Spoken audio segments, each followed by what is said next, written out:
नमस्कार। जय जय राम, जय सिया राम, जय हो बागेश्वर धाम सरकार, जय हो हनुमान जी महाराज। मेरे प्यारे सभी दर्शकों, आज के इस वीडियो में बहुत ही दर्दनाक वाकया लेकर के आया हूँ कि जब एक लड़की की शादी होती है, उसका दूल्हा घर न ले जाकर उसे सीधे शमशान ले गया।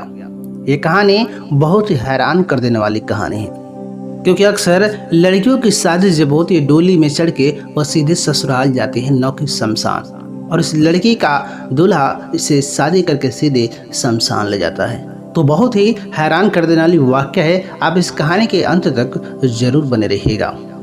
तो चलिए बिना देर के इस कहानी को शुरू ही करते हैं। एक समय की बात है कि गांव में एक छोटा सा परिवार था। एक माँ बाप, इकलौती एक बेटी।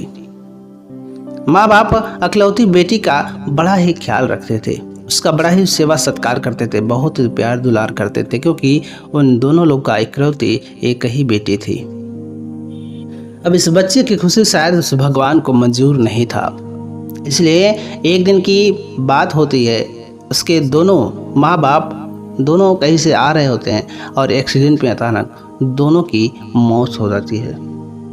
अब बेचारी यह लड़की लावारिस हो जाती है। इसका कोई देख रेख करने वाला नहीं था, कोई पालन पोषण करने वाला नहीं होता है।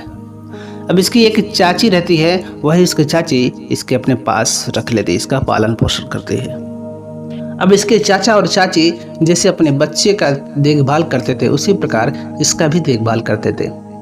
उन दोनों के पास में इतने पैसे नहीं थे कि इन लोगों को अच्छे खासे स्कूल में पढ़ा सकें, लेकिन जैसे वे अपने बच्चों का ख्याल रखते थे, उसी प्रकार इसका भी ख्याल करते थे। अब इस लड़की के अंदर बड़ा ही लालसा था कि मैं भी अच्छे खासे स्कूल में जाती, अच्छे खासे स्कूल में पढ़ती। और बच्चों को देखती थी तो देख करके अपने चाची से कहती कि चाची मुझे भी स्कूल जाना है। लेकिन उसके चाचा और चाची के पास इतने पैसे नहीं थे कि वे लोग इसे अच्छे खासे स्कूल में शिक्षा दिला सके। हाँ, पास के मंदिर था, उस मंदिर में एक साधु महात्मा थे, वो कुछ बच्चों को शिक्षा दिलाते थे। ये बच्चे वहीं पर जाकर शिक्षा ग्रहण करते थे और वो सब चीज़ें जान करके इस बच्ची के मन में बहुत ही जिज्ञासा होती थी पढ़ाई करने की। बड़ा ही इसकी इच्छा होती थी कि मैं भी अच्छे स्कूल में पढ़ाई करूँगी, क्योंकि उसके चाचा और चाची पास के एक ईंट के भट्ठे पे काम करते थे और उनसे उनको जो पैसा मिलता था उसी से अपने परिवार का खर्च चलाते थे। मेहनत तो बहुत ज़्यादा कड़क धूप में मेहनत करते थे, लेकिन मेहनत के हिसाब से उन्हें मजदूरी नहीं मिलती थी, पैसे उन्हें बहुत कम मिलता था। अब ये बच्चे कहते कि चाची जब आप हमें पढ़ने भी नहीं भेज पाती हैं तो हमें अपने साथ काम पर ले चले, हम भी कुछ काम करेंगे, 2 पैसे कमा लेंगे। लेकिन उसके चाचा चाची कहते कि नहीं नहीं, बाल अपराध होता है, बाल मजदूरी अपराध होता है, बच्चों से कभी काम नहीं करना चाहिए। वो हमेशा यही बात कहती रही, लेकिन जैसे भी था वो परिवार सब कुछ ठीक ठाक चलता रहा। और बेचारी धीरे धीरे करके बड़ी हो गई, लेकिन वह पढ़ाई नहीं कर सकी। अब उस चाची की बड़ा ही ख्वाहिश थी कि मेरी बच्ची जो है ना, इसकी शादी बड़े ही धूमधाम से किसी राजकुमार से करेंगे। उसका चाचा कहता था कि अरे कहाँ हम लोगों के पास इतने पैसे हैं, हम लोग ईंट के भट्ठों पर काम करते हैं, इतने पैसे कहाँ हैं हमारे पास। वह लोग बहुत कोशिश करते हैं, लेकिन कहीं से भी उन्हें चारा नहीं मिलता है। अगर कोई अच्छा लड़का मिले तो पैसे भी अच्छे खासे मिलेंगे। वह लड़की तो खूबसूरत थी, लेकिन कोई लड़का भी अच्छा खासा मिले तब तो। जब तक पैसे नहीं होंगे तो ऊंचे घर खानदान कैसे मिलेंगे। यह लड़की बड़ी हो जाती है, अब इसके शादी के चर्चे होने लगते हैं। और जब यह बैठ करके सोचती थी कि अब मेरी शादी होगी, कोई मेरा राजकुमार होगा, मैं इसके साथ बड़े ही ऐशो आराम से रहूँगी, वह हर तरीके से मेरी केयर करेगा, मुझे बहुत जान मान करेगा। खूब सपने मन ही मन सजती थी जब अकेले में बैठती थी। तो एक दिन की बात है कि उसके कानों में कहीं से खबर आ ही जाती कि तुम्हारी चाची ने एक बहुत अमीर लड़का ढूंढा, उसके पास किसी भी चीज़ की कमी नहीं, पैसों की कमी नहीं, बहुत ही अमीर है, उससे तुम्हारी शादी होगी। वह लड़की ये बात सुनकर मन ही मन बड़ा ही प्रसन्न होती है और आखिरकार चाची ने उसकी आखिरकार रिश्ता ढूंढ ही ली थी। वही 1 भी रुपये दहेज नहीं लिया। वह लड़का उस लड़की को पसंद करने लगा और आखिरकार वह दिन आ ही गया। उसके चाचा और चाची उस लड़की का विवाह करने लगे। बड़ा ही खुश थी कि अब मेरा पति अपने घर ले जाएगा, एक अच्छा सा घर रहेगा। अभी तक की ज़िंदगी टूटी फूटी घरों में कट गई, लेकिन अब मेरा पति ले जाएगा, मुझे अच्छे खासे घर में रखेगा। क्योंकि वो बड़ा ही सपने सजोए थे अपने पति को लेकर के कि पति मेरा केयर करेगा, मेरा जान मान करेगा, मुझे अच्छी अच्छी चीज़ें खिलाएगा, अच्छे घर में रखेगा। उसने बहुत सपने सजोए थे। अब शादी हो जाती है, इसका पति इसे लेकर के जाता है। यह तो घूंघट में थी, लेकिन क्या होता है, उसका पति एक गेट खोलता है। जब वह गेट खोलता है और यह दुल्हन उस गेट के अंदर जब झांक करके देखती ही हैरान हो जाती है, क्योंकि जो उस गेट के अंदर का जो मंजर था वह पूरा का पूरा शमशान घाट था। उधर सिर्फ लाशें ही लाशें जल रही थी। उधर का मंजर देख करके वह लड़की बिल्कुल हैरान हो गई। यहाँ पर कितनी सारी चिताएं जल रही है और मेरा पति मुझे यहाँ पर लेकर के क्यों आया है। बाद में उसे पता चलता है कि मेरा पति इस शमशान घाट पर ही रहता है। इससे उसे जो पैसे मिलते हैं उसके परिवार का खर्च चलता है। उसके घर का दरवाज़ा एक शमशान घाट के अंदर जाता है और एक शमशान घाट के बाहर जाता है। रात में अब उससे कभी कभी डर भी लगता था, लेकिन धीरे धीरे करके उसको आदत बन गई। अब आदमी का इस दुनिया से जाना कोई ठिकाना नहीं होता है। कोई रात में भी आ जाता था, लेकिन उसका जो पति था उन सभी चिताओं को जलाता था। उस जलाने के बदले वह ऊंची रकम लेता था लोगों से। उसके बदले वह तब जा कर के काम करता था।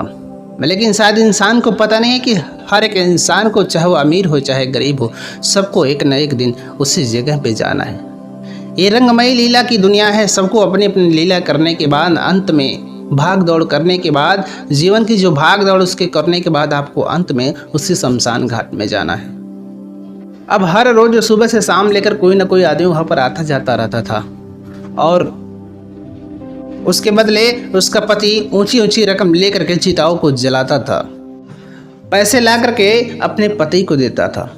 पत्नी को देने के बाद पत्नी बड़ा ही खुश होती थी, क्योंकि उसे बहुत ज़्यादा पैसे ला करके देता था। लेकिन शायद उसको नहीं पता था कि उसके साथ क्या होने वाला है। अब एक दिन उसकी पत्नी देखती उसका पति जब चिताएं जलाए रहता है और उसमें से थोड़ी सी राख अपने जेब में रख लेता है और राख जो है नोटों में बदल जाती है। आखिर ऐसा क्यों होता है? उसके जेब में आते ही वह राख पैसों में बदल जाती थी। एक दिन देखती है, 2 दिन देखती है, 3 दिन देखती है। अब वो अपने पति से पूछ बैठती है, क्योंकि वो हर एक लाश की राख को नहीं उठाता था। वो किसी किसी लाश की राख को अपने जेब में रखता था। एक दिन पूछ बैठती है कि आखिरकार आप ऐसा क्यों करते हैं, लेकिन उसने अपनी पत्नी से कोई जवाब नहीं दिया।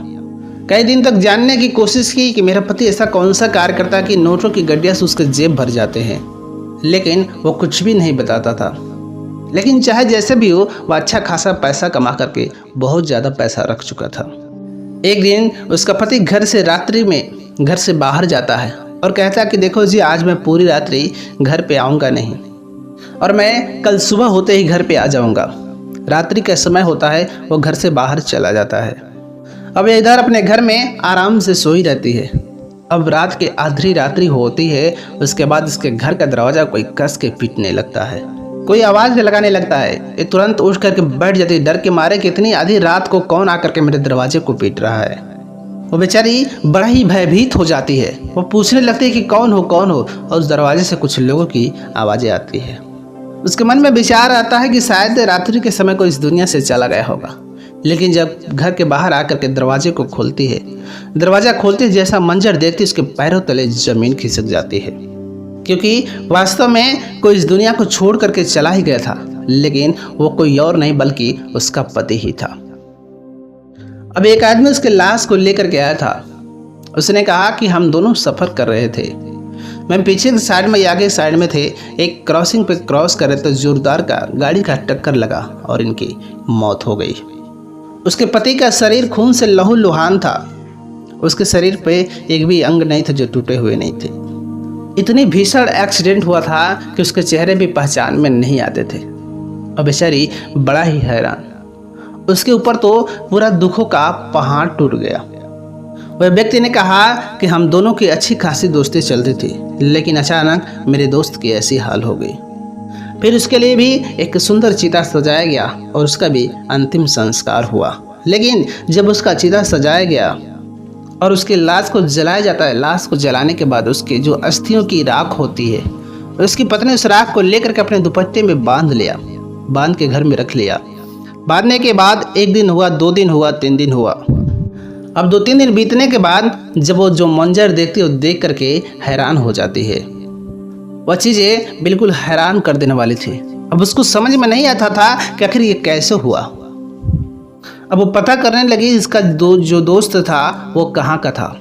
अब उसे पता करने लगी। अब किसी के माध्यम से अब उसके पति का जो दोस्त था उसका पता लगाती है। लेकिन इधर इसके चाचा चाची आते हैं, कहते कि देखो बेटी, अब तुम्हारे पास जो पैसे हैं वो तो ठीक हैं, अगर तुम यहाँ अकेली रहोगी सारे पैसे खत्म हो जाएंगे, तुम इन पैसों को लेकर के घर चलो। लेकिन वह औरत गर्भवती थी। पति के मरने से पहले ही वह औरत गर्भवती थी और पति के मरने के बाद कुछ ही दिन बाद उसने एक बच्चे को जन्म दिया। अब उसके गोद में एक बच्चा था, लेकिन उसके मन में लालसा थी कि मैंने जो राख दुपट्टे में रखा था यह ऐसा कैसे हो सकता है। उस राख को लेकर के अपने पति के दोस्त को ढूंढने लगती है। ढूंढने के बाद किसी तरह उसके पास जाती है और जब उसके पास में जाती है वो उससे पूछना चाहती है, लेकिन वह कुछ भी नहीं बताता है। उसने कहा कि अगर आप कुछ नहीं बताना चाहते तो आप मेरे घर पे चल सकते हैं। उसने कहा कि हाँ कोई बात नहीं, मैं तुम्हारे घर पे चल सकता हूँ। उसके बाद वो तैयार हो गए घर पे लाने के लिए, उसको अपने घर पे लेकर के आई। उसके बाद इसके चाचा और चाची जब उस आदमी को देखते तो अपने भतीजी को बहुत ही गलत नज़र से देखते हैं कि इसने किस आदमी को घर पे लेकर के आया। उसके बाद उसने अपने चाचा और चाची से कहा कि आप लोग मुझ पर शक करते हैं, गलत बात है, ये मेरे पति के दोस्त हैं और इनसे मुझे कुछ राज की बातें जानना है। उसके बाद उसके दोस्त के सामने उस बच्चे को रख देती है। वह कहती है जो बच्चा है ना वो तुम्हारे दोस्त की निशानी है और आज मैं इस बच्चे का कसम देती हूँ, और मेरे चाचा और चाची भी हैं, इन लोगों के सामने अगर तुमने राज वाली बात नहीं बताई तो सोच लो कि तुम्हारी खैर नहीं है। इसलिए अगर तुम अपने दोस्त के सच्चे दोस्त हो तो तुम्हें राज की बात बताना ही होगा। अब वह बेचारा वादों में फंस जाता है, कसमों में फंस जाता है। अब वो करे तो करे क्या। वह कहता है कि इसके लिए तुम्हें एक साधु महात्मा के पास में चलना पड़ेगा, तब मैं इस राज की बात को बताऊंगा। और साधु महात्मा दूर एक जंगल में रहते हैं। अब वह लड़की अपने बच्चे को अपने चाचा चाची के पास में रख देती है। रखने के बाद उसके साथ जंगल में चली जाती है और जब वह जंगल में जाती है तो देखती है कि साधु महात्मा मस्त भगवान के भक्ति भाव में लीन रहते। एक टूटी फूटी एक कुटिया रहती है, उस कुटिया में बैठ करके वह साधु बाबा भगवान की भक्ति भाव कर रहे होते हैं। अब जैसे ही बाबा जी की आंख खुलती है, वो भक्ति भाव से लीन से अपने ध्यान तोड़ते हैं तो वह देखते हैं उनके सामने 2 आदमी खड़े हैं। एक लड़की थी और एक उसके पति का दोस्त था। अब साधु बाबा जैसे ही ध्यान तोड़ते हैं उस लड़के को देखते कहते तू यहाँ से चला जा, भाग जा, तूने बहुत गंदा काम किया। वो वहाँ से चला जाता है। अब वो लड़की साधु बाबा से कहती कि साधु बाबा मेरे साथ ऐसा क्यों हुआ, इसका क्या राज है, आखिर मेरा पति इस दुनिया को छोड़ करके क्यों चला गया और मेरा पति उन अस्थियों को जेब में क्यों रखता था, और जब मैंने उनके अस्थियों को दुपट्टे में बांध करके रखा तो एक भयानक सांप बन गया, आखिर ऐसा क्यों होता है। अब साधु बाबा कहते हैं कि देखो बेटी, अब तुम जब मुझे ढूंढते ढूंढते यहाँ तक आ ही गई हो तो चुपचाप मेरी बातों को सुनो। इस दुनिया में जो आया है उन सभी को जाना है, कोई इस दुनिया में टिकने नहीं आया है। सबको अपना रंग में लीला समाप्त करके इस दुनिया को छोड़ करके जाना ही है और सबकी चिताएं ऐसे ही तैयार होते हैं। लेकिन जो तुम्हारा पति था ना, उन चिताओं को तैयार करता था और चिताओं को तैयार करने के बाद उनसे अच्छे खासे रकम वसूलता था। लेकिन उसे शायद नहीं पता था कि एक दिन हम भी ऐसा ही इस दुनिया से छोड़ करके चले जाएंगे। अरे अगर चार्ज लेता ही था तो अपने परिवार का जीवन बसर चलाने भर का पैसा लेना चाहिए। वह ऊंची रकम लेता था, उनमें से कोई गरीब लोग भी आते थे जिनके पास पैसे नहीं रहते थे ऊंची रकम देने के लिए। लेकिन तुम्हारा पति उन लोगों को भी नहीं छोड़ता था। वो एक तो उसके परिवार के लोग मरे थे, ऊपर से उन्हें कर्ज काढ़ करके उन्हें पैसे देने पड़ते थे और यह नियम के खिलाफ होता है। किसी गरीब के साथ ऐसी वसूली करना नियम के खिलाफ होता है। यथाशक्ति जिसे जो होता वो देता ही है, किसी जबरन ऊंची रकम नहीं वसूलना चाहिए। इस वजह से तुम्हारे पति के ऊपर पाप पे पाप चढ़ता चला जाता है और उसका पाप इतना बढ़ता चला गया कि उसका रास्ते में अकाल मृत्यु हो गई। अब उसका रोड एक्सीडेंट हुआ, जो कि आज उसकी आत्मा इस दुनिया में रोड पर इधर उधर भटक रही होगी। उसे अब पता चला होगा कि अब उसे क्या बीत रहा होगा। लेकिन अगर तुम अपने पति की आत्मा को शांति दिलाना चाहते हो, जो होनी हो गया उसे तो कोई टाल नहीं सकता, उसे पछतावा करने से वापस नहीं आएगा। लेकिन फिर भी अगर तुम अपने पति के रूह को शांति देना चाहती हो तो तुम भगवान की भक्ति भाव करो, भगवान पर विश्वास करो, लोगों को दान करो, भूखे को भोजन कराओ, जो तुम्हारे दरवाजे पाए उसे भोजन करा करके खुश करके भेजो, भिक्षुक को दान दो। अब उसके बाद वह अपने पति के दोस्त के साथ घर पे आती है। घर पे आने के बाद उसके पति ने जितने पैसे कमाए थे वो सारे पैसों को ब्राह्मणों को, गरीबों को, भिक्षुक को, साधुओं को, सब में उन पैसों को बंटवा देती है। और वहाँ पे जो घर था उस घर को भी बेच करके उससे पैसे जो मिलते थे उससे भी दान करवा देती है, क्योंकि जो घर था वो शायद उसी शमशान घाट के पैसों से वह घर बना हुआ था। उसके बाद वो अपने चाचा चाची के साथ अपने घर पे चली गई। अब उसके पति का दोस्त भी साथ में गया, उसके गोद में एक बच्चा भी था। उसके चाची चाचा ने कहा कि बेटी तुम्हारा पति तो उस दुनिया से चला गया और जो तुम्हारा पति का दोस्त है इसकी अभी शादी नहीं हुई है, अगर तुम कहती तो मैं एक बार इससे बातें करता। अपने चाचा चाची की बातों को सुनकर थोड़ी उसे शर्मिंदगी हुई। अब उसे भी उसके पति के दोस्त के साथ रह रह के उसको थोड़ा सा लगाव हो चुका था। वह शर्माई कुछ नहीं बोली, वहाँ से चली गई। अब उसके चाचा चाची उसके पति के दोस्त से कहा कि तुम्हारे दोस्त की पत्नी अब अकेली पड़ गई है, उसके पास एक बच्चा, उसका जीवन यापन कैसे चलेगा। अगर तुम बुरा ना मानो तो मैं एक बात कहूँ, तुम अपने दोस्त की पत्नी को अपना जीवन साथी बनाना चाहोगे। यह बात सुनकर वह भी खुश हो जाता है, क्योंकि वह भी मन ही मन पसंद करने लगा था। अब उस बच्चे को भी एक बाप मिल गया, वह बड़ा ही खुश था, उन दोनों की शादी हो गई। अब उस औरत को लेकर के वह शहर चला गया, वो लोग अच्छा खासा जीवन यापन करने लगे। और इधर चाचा चाची भी खुश हो जाते कम से कम मेरी भतीजी को उसके जीवन की नई जिंदगी मिल गई। वह लोग सब लोग एकदम खुशहाल हो जाते हैं। मेरे प्यारे सभी दर्शकों, आज भी मेरे समाज में ऐसे लोग होते हैं जो किसी गरीब के मजबूरी का फायदा उठाते हैं। कोई गरीब है, दुखिया, उसके पास पैसे नहीं, अगर उसके पास कोई मजबूरी है, कोई बीमार पड़ जाता, अगर हॉस्पिटल जाता तो डॉक्टर उसकी मजबूरी नहीं देखते हैं, उसकी बीमारी नहीं देखते हैं कि गरीब है इसकी फ्री में दवा कर दे। नहीं, उसको गरीब ही नहीं समझते। उसके साथ नाइंसाफ करके उसका घर गिरवी रखवा करके कैसे भी उससे पैसे वसूलते हैं। वह कितनी मुश्किलों से गुजर करके वह पैसे इकट्ठे कर करके देता है। इसलिए अगर कोई गरीब हो तो उसके साथ ऐसा सलूक नहीं करना चाहिए। अगर आप किसी गरीब के साथ ऐसा सलूक करते हैं तो भगवान आपको कदापि माफ़ नहीं करेगा। आज तो आप खुशहाल दिखेंगे, लेकिन कल आपके साथ क्या होगा वो भगवान हिसाब करता है।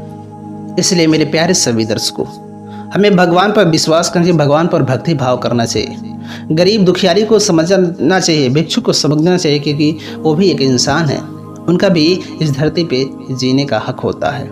इसलिए कभी भी जीवन में किसी के दिल को ठेस नहीं पहुंचाना चाहिए, किसी को दुख नहीं देना चाहिए। ये कहानी यहीं पर समाप्त होती है। ये कहानी से आपको क्या सीख मिली कमेंट बॉक्स में जरूर बताइएगा। मिलेगा आपसे एक और नई कहानी के साथ, तब तक के लिए नमस्कार।